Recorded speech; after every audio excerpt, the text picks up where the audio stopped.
C'est à la brasserie là-haut que nous avions rendez-vous avec Michael Gallo, coach vocal, metteur en scène, professeur de chant, mais aussi comédien. L'artiste rochelais s'est lancé un nouveau défi, intégrer la 14e saison de The Voice sur TF1. Pari réussi puisque le 8 février dernier, lors de la deuxième soirée des auditions à l'aveugle, avec son interprétation du titre Sonny de Bobby Hebb, il conquit le cœur du public, mais aussi l'intention de deux membres du jury, Florent Pagny et Patricia Cass. Salut Michael Gallo, bonjour. Bonjour. Alors, aujourd'hui, on est à La Rochelle. Malheureusement, le soleil n'est pas présent, mais il était bien avec toi samedi dernier pour ton audition à l'aveugle avec ton interprétation de Sonny de Bobby Hebb. Avant qu'on parle de ça, j'aimerais qu'on en revienne au début, au commencement. Ça a démarré à Perpignan, je crois. Yes, exactement. Comment tu t'es retrouvé dans cette aventure The Voice, toi ? Eh bien, en tant que chanteur, j'avais besoin de reprendre des cours de chant avec du coup une coach qui s'appelle Lisa Palma et celle qui organisait le casting à Perpignan. Elle m'a dit mais Mika, fais-le. Elle dit je sens que tu dois le faire, donc let's go. Et je lui ai dit non, j'ai pas envie. Enfin, c'est pas mon truc. Et elle m'a mis un coup de pied aux fesses. Et du coup, je lui ai dit ok, je tente. Je vais voir. Et puis. Lors de cette audition, vous étiez combien de candidats ?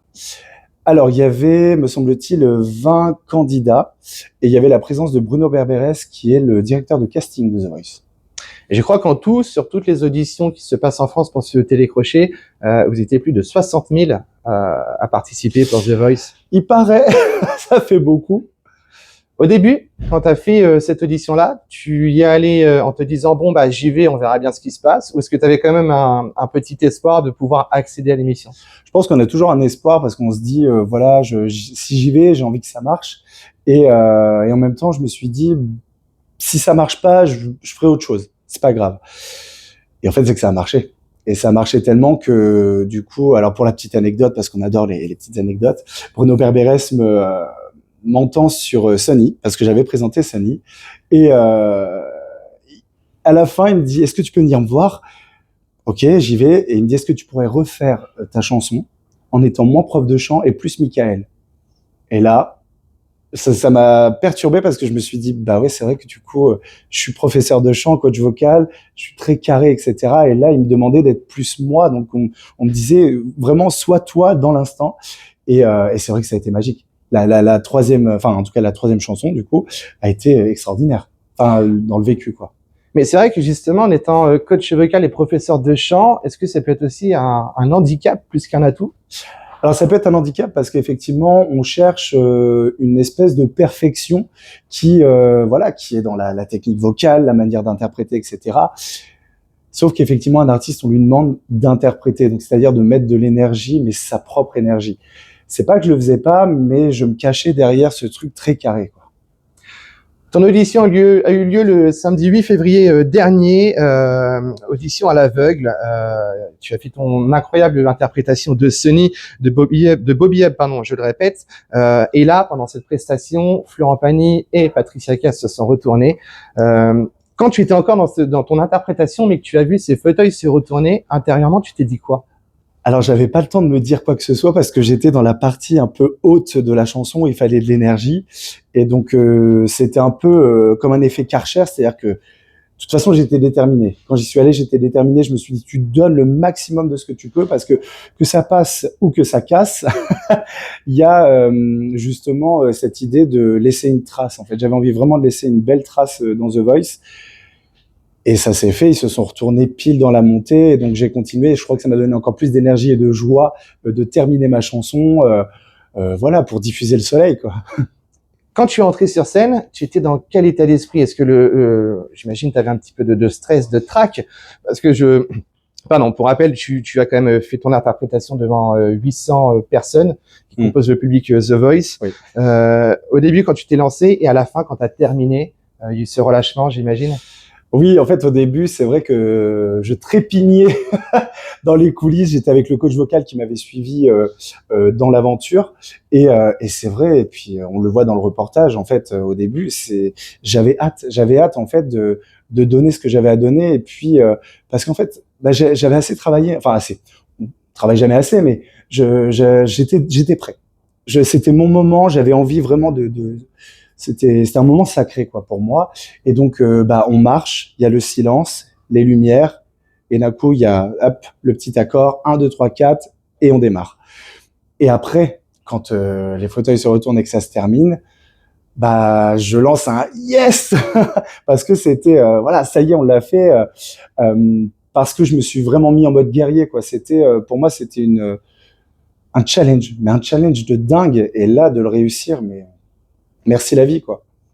Florent Pagny, Patricia Cass. Du coup, tu as été vers Patricia Cass plutôt que Florent Pagny. Qu'est-ce que tu penses que Patricia peut t'apporter pour cette aventure? Alors Patricia a quelque chose pour moi de très ancré. C'est une personne qui va être beaucoup dans l'attitude, qui a une voix aussi très singulière, qui fait que c'est elle. Et je pense que je sens chez elle un perfectionnisme, quelque chose qui peut-être nous permet de nous connecter, mais avec un soupçon d'âme, en fait. Et c'est ça qui fait que c'est incroyable. Et donc, puis elle a fait du cabaret aussi, elle a fait des choses comme ça. Donc je me suis dit, bon, bah, on est un peu dans la même mouvance, donc let's go, quoi. Si tu avais juste un mot à lui dire, ce serait lequel? Merci. À La Rochelle, on l'a vu pendant ta prestation, ici tout le monde était en effervescence, il y a eu des fan zones qui se sont créées, notamment je pense au Plan B, nos amis d'ailleurs, Oui. que l'on salue. À ton retour ici au pays, en tout cas la région, et La Rochelle est un petit pays, c'est un petit micro. La Rochelle est un pays. Exactement. Quelle a été ta réaction quand tu as découvert qu'il y avait énormément de gens qui te suivaient au travers de leur télévision et ici aussi? En fait, même là, d'y repenser, ça me touche parce que déjà, je les remercie énormément pour leur soutien depuis le début. C'est incroyable. Et là, j'ai reçu des vidéos et ça a été juste incroyable. Et j'ai eu plein de messages, hein, mais d'un coup de voir ça, je sais pas ce que c'était un cocktail d'émotions. Il y a eu tellement de choses que du coup, voilà, ça m'a fait pleurer. J'étais dans le train et je voyais ça. Les gens autour me voyaient pleurer, mais c'était plus fort que moi. Un engouement comme ça, c'est incroyable. On avait l'impression que c'était le match du Stade Rochelet, quoi. Hein? Version The Voice. Aujourd'hui, il est peut-être un petit peu trop tôt, pardon, pour en tirer un bilan, mais cette aventure, pour l'instant, c'est une première audition à l'aveugle. Qu'est-ce que ça a changé dans ta vie? Ce que ça a changé dans ma vie, c'est beaucoup plus de confiance, de conscience aussi de mes capacités, parce que je doutais beaucoup, j'ai toujours douté, malgré qu'on essayait de me rassurer, ça a toujours été quelque chose de très compliqué. Et aujourd'hui, bah, je me dis, bah, tu vaux quand même quelque chose, quoi. Mais toute proportion gardée, hein, bien sûr, il y a toujours du travail, et moi je suis un acharné de travail, donc. Mais là, je sens en tout cas que ça me positionne vraiment comme un chanteur. Enfin. Est-ce qu'on peut parler de la prochaine étape ou est-ce que c'est confidentiel pour l'instant? Alors, ce que je peux vous dire, c'est que c'est une étape inédite dans le monde de The Voice. C'est l'étape des groupes. De ce que je sais, on va se retrouver à 3 ou 4 personnes sur la même chanson. Et je crois qu'il y aura une sélection de 6 personnes, me semble-t-il. Prochaine date où on te retrouve? Je ne sais pas encore, mais je pense que ça sera début avril. Et en attendant, pour tous ceux qui veulent te soutenir et venir te voir performer sur scène, on te retrouve toujours au Cabaret Bleu. Le Moulin Bleu. Le Moulin Bleu. Le Moulin Bleu. Yes. Le Moulin Bleu. Alors, je peux vous le dire comme ça, sur février, mars, mai et juin. Mickaël, pour la suite, bien évidemment, on te dit un gros merde. Merci d'avoir pris le temps de répondre à mes questions. Eh ben, merci à vous de m'avoir invité. À bientôt. Pour retrouver l'émission du 8 février 2025, rendez-vous sur tf1.fr, rubrique replay. Je suis prêt.